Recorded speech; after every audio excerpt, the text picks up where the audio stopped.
Assalamualaikum Ibu, selamat sore Bu. Waalaikumsalam Mbak Salomita, selamat sore Mbak. Mohon maaf saya mengganggu waktu Ibu. Tidak apa-apa Mbak, Ibu sama sekali tidak merasa terganggu. Lama ya Mbak tidak berjumpa, bagaimana kabar Mbak Salomita hari ini? Alhamdulillah kabar saya baik Ibu. Alhamdulillah, Mbak Selo ada kegiatan sekolah apa hari ini Mbak? Saya baru saja selesai kegiatan ekstrakurikuler seni tari Bu. Wah, sepertinya Mbak Selo memiliki minat dalam bidang tari ya Mbak? Iya benar Ibu. Bagus Mbak Selo, tetap semangat untuk mengikuti kegiatannya ya Mbak. Baik Ibu. Oh iya Mbak, tadi pagi ada jadwal mata pelajaran apa? Tadi pagi ada mata pelajaran matematika Ibu. Pelajaran matematika itu kalau nggak salah diajar sama Ibu EM Munawaro ya Mbak? Iya Bu, benar sekali. Wah, asik ya Mbak berarti diajar oleh beliau. Iya Bu, materi yang diajarkan itu dan dijelaskan oleh beliau mudah dipahami Bu. Syukurlah kalau begitu Mbak. Setelah kita berbicara mengenai kegiatan Mbak Selo tadi, apakah ada hal-hal yang bisa kita bicarakan yang membuat Mbak Selo menemui Ibu hari ini? Ada Ibu, namun saya takut jika saya membicarakannya nanti akan menyita waktu Ibu, karena mungkin saya akan membutuhkan waktu yang lama untuk bercerita Bu. Baiklah, tidak masalah Mbak. Ibu sebenarnya merasa senang kalau Mbak Selo mau menyempatkan waktu untuk bertemu dengan Ibu dan juga menceritakan hal apa yang dialami oleh Mbak Salomita. Untuk waktu sendiri, 50 menit ke depan, Ibu juga alhamdulillah tidak ada jadwal lain Mbak, karena sudah selesai mengajar. Jadi kita bisa memanfaatkan waktu tersebut untuk mendiskusikannya bersama Mbak. Mbak Selo nanti bisa untuk mulai menceritakan kepada Ibu tentang apa yang sedang Mbak Selo alami saat ini. Dan perlu Mbak Selo ketahui bahwasanya apa yang Mbak Selo ceritakan hari ini, eh, apa yang akan kita diskusikan nantinya akan menjadi rahasia kita bersama. Jadi nanti akan dipastikan bahwa Ibu akan menjaga rahasia terkait dengan apa yang akan kita bahas pada pertemuan hari ini. Dan perlu diingat juga ya Mbak, bahwasanya di sini Ibu itu bukan Avengers gitu, yang bisa menyelesaikan semua masalah. Jadi untuk alternatif solusi nantinya kita bisa diskusikan secara bersama. Baik, saya paham Ibu. Baik Mbak, mari kita manfaatkan waktu yang ada dengan seefektif mungkin. Iya Bu, jadi begini, saya kan suka sekali dengan K-pop Bu. Saya fanatik, apalagi sama boy group Seventeen. Saya itu ingin seperti teman-teman saya Bu, membeli album, menonton konser, dan membeli merchandise lain. Tapi saya kan tidak cukup uang Bu, apalagi orang tua saya tidak mendukung. Jadi saya tuh menggunakan uang SPP yang ayah saya berikan untuk membayar SPP setiap bulannya. Nah, karena uangnya saya gunakan, jadi SPP saya itu menunggak Bu selama 4 bulan, dan ayah saya tahu karena staf administrasi menghubunginya. Terus ayah saya itu bilang akan membiayai sekolah saya hingga sampai SMA gitu Bu. Nah, selain itu akhir-akhir ini saya sering tidak mengerjakan tugas Bu karena terlalu banyak menonton konten. Dan hal itu tuh bikin nilai saya tuh jadi turun gitu Bu. Nah, saya merasa bingung Bu, saya sering overthinking karena hal tersebut. Dari apa yang Mbak Selo ungkapkan dan ceritakan kepada Ibu, Ibu bisa memahami apa yang Mbak Selo rasakan saat ini. Ibu mengerti bahwasanya untuk menangani permasalahan ini memang tidak mudah, Mbak. Akan tetapi sebelum kita membahas permasalahan ini lebih jauh, di sini Ibu mendapatkan 3 inti permasalahan yang sedang Mbak Selo alami saat ini. Nah, yang pertama itu orang tua Mbak Selo itu tidak mendukung apa yang menjadi hobi Mbak Selo ya Mbak. Dan yang kedua, Mbak Selo menggunakan uang yang seharusnya digunakan untuk membayar SPP untuk memenuhi kesenangan Mbak Selo. Dan yang ketiga, nilai Mbak Selo menurun karena terlalu sering menonton konten K-pop dan melalaikan tugas yang seharusnya dikerjakan, seperti itu. Dari ketiga permasalahan tersebut, mana yang sekiranya ingin Mbak Selo selesaikan terlebih dahulu? Mengingat kan waktu kita yang terbatas, sehingga kita mungkin tidak bisa menyelesaikan ketiganya sekaligus, seperti itu, Mbak. Saya ingin menyelesaikan permasalahan saya dengan orang tua saya terlebih dahulu, Ibu. Hal tersebut sangat mengganggu pikiran saya dan membuat saya tidak tenang. Karena setelah kejadian tersebut, hubungan saya dengan orang tua saya menjadi berjarak, Bu, dan orang tua saya seperti tidak percaya lagi dengan saya. Dengan kata lain, apakah Mbak Selo merasa menyesal telah menyalahgunakan uang yang seharusnya untuk membayar biaya SPP? Saya merasa menyesal, Bu, karena kejadian itu membuat hubungan saya dengan orang tua jadi renggang. Saya ingin sekolah, saya berjalan dengan baik, Bu. Begitupun dengan hobi saya. Akan tetapi orang tua saya menginginkan agar saya fokus ke sekolah dan tidak lagi menonton konten konser maupun membeli album, karena itu akan mengganggu sekolah saya. Baik, Mbak, memang pada dasarnya sepertinya Mbak Selo dengan orang tua Mbak ini memang, memiliki perbedaan pendapat atau pandangan tentang pendidikan ya, Mbak? Iya, Bu, orang tua saya sangat tegas jika menyangkut pendidikan. Mereka ingin saya bisa melanjutkan ke perguruan tinggi, menjadi orang yang sukses, dan bisa memiliki hidup yang lebih baik dari mereka. Jadi saya merasa takut jika nantinya saya tidak bisa memenuhi harapan mereka, Bu. Saya juga takut jika nantinya orang tua saya benar-benar tidak peduli lagi terhadap saya, Bu. Apakah yang dimaksud Mbak Selo ini ketakutan tersebut ada karena Mbak Selo takut, orang tua Mbak akan marah dan tidak memperdulikan Mbak Selo? Iya, benar, Bu. Saya rasanya ingin menangis ketika mengingat hal itu, di mana ayah dan ibu saya marah pada saya. Mereka sampai membanding pintu setelah memarahi saya. Mereka berkata akan membuang semua hal yang berkaitan dengan K-pop yang saya miliki, Bu. Selain itu, hal yang membuat saya sangat terkejut dan takut sampai meneteskan air mata adalah saat orang tua saya berkata bahwa saya hanya akan sekolah sampai SMA dan mereka tidak akan mau membiayai saya untuk melanjutkan perguruan tinggi, Bu. Itu membuat saya sangat sedih. Iya, baiklah, jika memang seperti itu kondisinya, sekarang Ibu ingin Mbak Selo memikirkan tentang rasa takut dan sedih yang dirasakan oleh Mbak Selo. Dan di sini Ibu memiliki skala dari 1 sampai dengan 10, yang di mana 10 itu menunjukkan rasa takut dan sedih yang Mbak Selo alami yang sangat besar, di mana seakan-akan Mbak Selo sangat terpojokkan. Dan skala 1 adalah di mana Mbak Selo sama sekali tidak merasakan ketakutan ataupun kesedihan. Apa Mbak Selo paham? Saya paham, Ibu. Nah, sekiranya saat ini Mbak Selo sedang berada di skala keberapa, Mbak?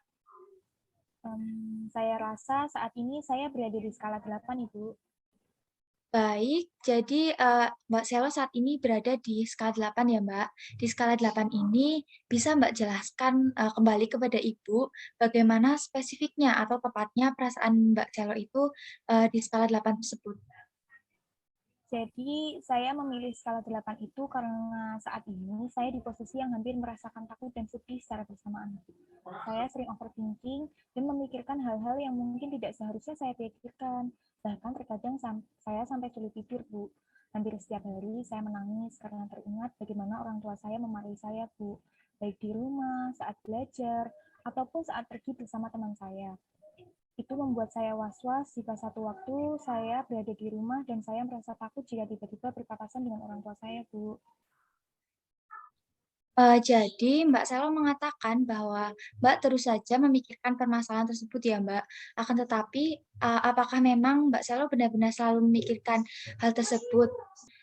Atau ada satu waktu di mana Mbak Selo tidak memikirkan atau sejenak melupakan permasalahan itu, Mbak?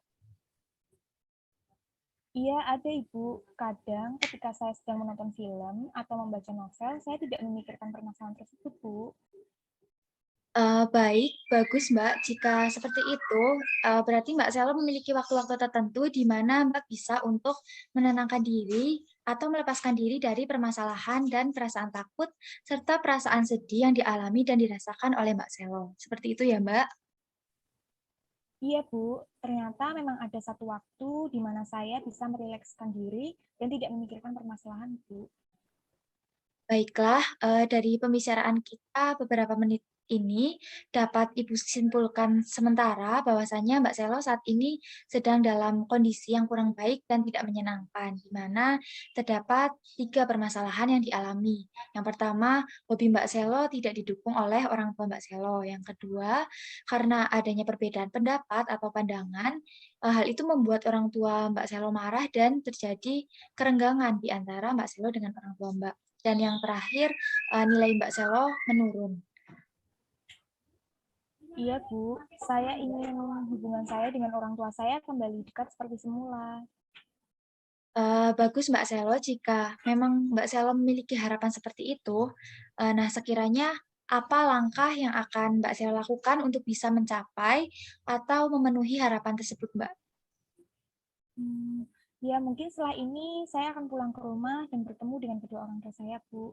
Saya akan meminta maaf dan menjelaskan kepada orang tua saya tentang semua ini. Karena saya ingin saya dan orang tua saya bisa mendiskusikan permasalahan ini bersama dengan pikiran yang dingin dan tenang, serta lebih terbuka agar permasalahannya bisa segera terselesaikan, Bu.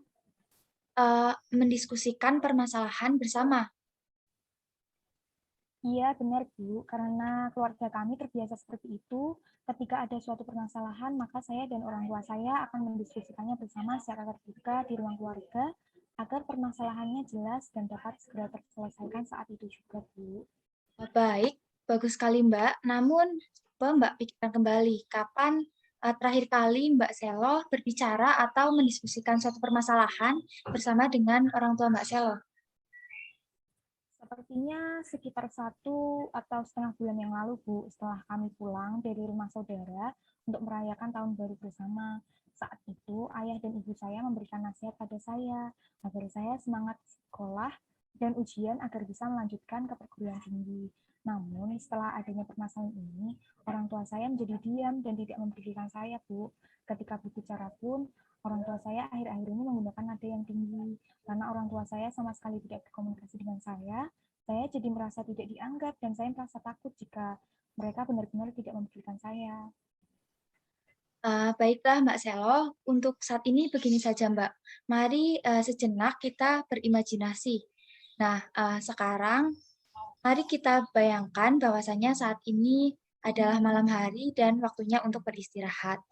Di waktu istirahat ini, rumah menjadi sangat tenang dan nyaman. Nah, di saat itulah keajaiban terjadi, di mana semua permasalahan yang Mbak Selo ceritakan kepada Ibu sudah bisa terselesaikan. Namun, Mbak Selo masih belum mengetahuinya. Saat matahari terbit, Mbak Selo perlahan membuka mata dan terbangun dari tidur. Sekiranya apa perbedaan yang Mbak Selo rasakan dari kehidupan Mbak di hari sebelumnya? Tentu saya merasa sangat tenang, Bu.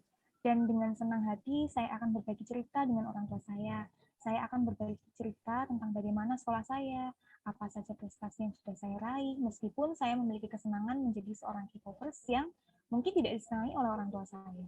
Saya akan berbagi cerita tentang idola saya di dunia K-pop dan bercerita tentang pengalaman saya saat menonton konser. Selain itu, saya juga ingin menceritakan tentang cita-cita saya dan jurusan yang akan saya ambil di perguruan tinggi nantinya, Bu. Iya, bagus sekali Mbak Selo. Nah, selanjutnya, sekarang Ibu ingin menanyakan terkait dengan seberapa jauh perubahan yang terjadi dan telah dicapai bersama. Seperti saat di awal tadi ya Mbak, Ibu kan, apa, menanyakan skala. Nah, di sini juga Ibu ingin mengetahui skala atas kondisi Mbak Selo saat ini. Jadi, Ibu memiliki skala dari 1 sampai 10, di mana skala 1 untuk menunjukkan kondisi Mbak Selo yang masih memiliki perasaan takut, yang besar dan tidak, mengalami perubahan sama sekali. Sedangkan skala 10 itu untuk, menunjukkan kondisi di mana Mbak Selo sudah bisa merasakan, perasaan tenang dan permasalahan yang dialami terasa lebih ringan. Dalam skala 10 ini, Mbak Selo juga merasakan sudah memiliki tujuan yang lebih baik untuk kedepannya dan tujuan itu tentunya lebih positif. Sekiranya skala berapa yang Mbak Selo pilih? Saya memilih skala di angka 8,5, Bu. Wah, mungkin, bisa diperjelas ya Mbak, tepatnya di angka berapa? Saya rasa di angka 9, Bu. Saya merasa angka 9 ini cukup mewakili diri saya, di mana yang awalnya saya merasa begitu takut dan sedih karena orang tua saya marah dan tidak mempedulikan saya menjadi lebih yakin dan percaya bahwa permasalahan ini ada jalan keluarnya dan akan menemukan titik terang. Oke, bagus sekali Mbak Selo. Ibu juga merasa sangat yakin jika Mbak Selo bisa untuk menunjukkan sikap yang lebih baik dan menciptakan suasana keluarga yang hangat bersama dengan kedua orang tua Mbak Selo. Dan memang sudah seharusnya ya Mbak Selo sebagai anak yang baik bisa untuk mempertanggungjawabkan segala hal yang telah Mbak Selo lakukan. Begitu ya Mbak? Iya, Bu. Semoga saya bisa, Bu. Baiklah Mbak, sepertinya proses konseling kita di sore hari ini sudah hampir selesai. Namun sebelum diakhiri, Ibu ingin mengetahui terlebih dahulu hal apa saja yang Mbak Selo dapatkan atau Mbak Selo peroleh dari sesi konseling kita hari ini. Hmm, hal yang saya peroleh dari sesi konseling hari ini yaitu awalnya saya memiliki banyak pikiran, perasaan takut dan sedih. Setelah saya mengikuti konseling dengan ibu saat ini, saya jadi dapat mengetahui dan memahami tentang langkah atau cara apa yang dapat saya ambil untuk mengatasi permasalahan yang saya alami. Saya jadi memiliki semangat dan rasa percaya untuk segera pulang ke rumah, bertemu dengan orang tua saya, meminta maaf, dan menjelaskan permasalahan ini dengan mereka. Saya akan mencoba menceritakan tentang diri saya, apa yang saya inginkan, dan perubahan apa yang akan saya lakukan agar menjadi anak yang lebih berbakti ke depannya. Selain itu, saya juga akan mendengarkan dan menuruti nasihat, perkataan, dan keinginan yang nantinya akan disampaikan oleh orang tua saya, Bu. Jadi, sekarang saya jadi lebih tenang dan merasa lebih lega, Bu. Baik Mbak, Ibu sangat senang mendengarnya. Dan setelah ini, bukan suatu hal yang mustahil jika nantinya hubungan Mbak Selo dan orang tua Mbak akan menjadi dekat kembali. Ketika Mbak Selo sudah melaksanakan langkah-langkah atau cara yang tadi telah Mbak sampaikan, seperti akan pulang ke rumah, meminta maaf, dan juga menceritakan atau menjelaskan terkait permasalahan ini. Lalu mendiskusikannya bersama dengan orang tua Mbak Selo. Semoga, berhasil ya, Mbak, dan semoga harapan yang tadi Mbak Sela sampaikan, dapat tercapai. Nah, baik Mbak, sepertinya sudah lebih dari 50 menit kita berdiskusi. Nah, Ibu rasa sesi konseling kita di sore hari ini bisa kita akhiri ya, Mbak. Namun, jika nantinya ada suatu hal yang ingin disampaikan, diceritakan, atau terdapat hambatan yang Mbak Selo alami, Mbak Selo bisa untuk menghubungi Ibu kembali. Jadi, jangan merasa sungkan ya, Mbak. Baik, Ibu. Kebetulan setelah ini Ibu mau menjemput anak Ibu di rumah kakak Ibu, Mbak. Iya, Bu. Setelah ini saya juga akan segera pulang untuk bertemu dengan orang tua saya, Bu. Oh, oke. Baik, tetap semangat ya, Mbak, dan selalu jaga kesehatan. Salam juga, untuk orang tua Mbak Selo dan hati-hati di jalan ya, Mbak. Baik, terima kasih banyak, Ibu. Oke, sama-sama Mbak Selo. Kalau begitu, Ibu akhiri Zoom-nya ya, Mbak. Wassalamualaikum warahmatullahi wabarakatuh. Waalaikumsalam warahmatullahi wabarakatuh, Ibu.